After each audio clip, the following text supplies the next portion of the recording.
आजा राघव आजा मोर भगवान तोरे अगोरम नैना बहे नदी के समान। आजा राघव आजा मोर भगवान तोरे अगोरम नैना बहे नदी के समान। एक झलक तोर पाजा जतों बसे अरमान। एक एक पल मोला भारी लगते है छूटे न जाए मोर प्राण। अब आजा मोर भगवान तोला दया ने लागे दिन तोर होगे पत्थरा समान। आजा राघव आजा मोर भगवान तोरे अगोरम नैना बहे नदी के समान।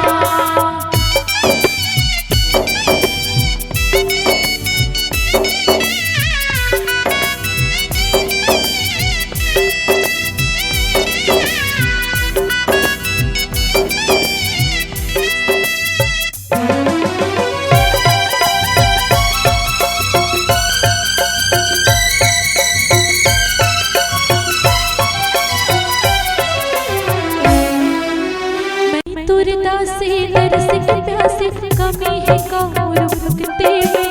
आंसू सकमा भक्ति धोवाते आस न टूटे सकती में।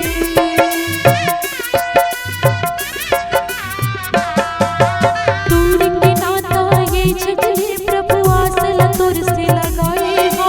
तोर भक्ति की ओढ़ना ओढ़ के तोला मनवा बसाए हो।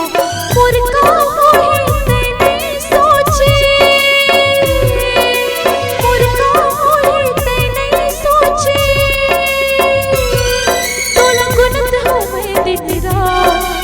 आजा मोर भगवान तोला दया ने लागे दिल तोर होगे पत्थरा समान। आजा राघव आजा मोर भगवान तोरे अगोरम नैना बहे नदी के समान।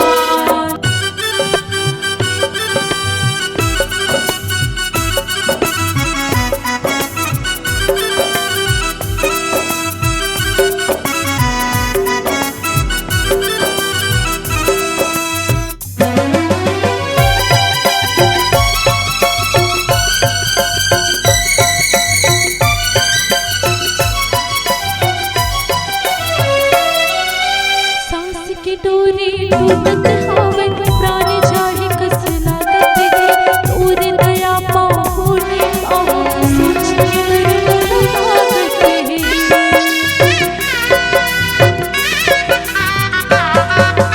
कल्पन ही मोर हरेक सांसा खुद ला तोला सौंप डारे हो।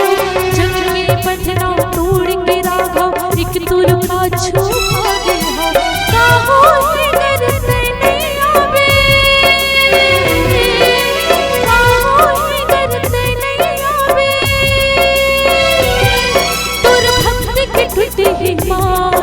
अब आजा मोर भगवान तोला दया ने लागे दिल तोर होगे पत्थरा समान।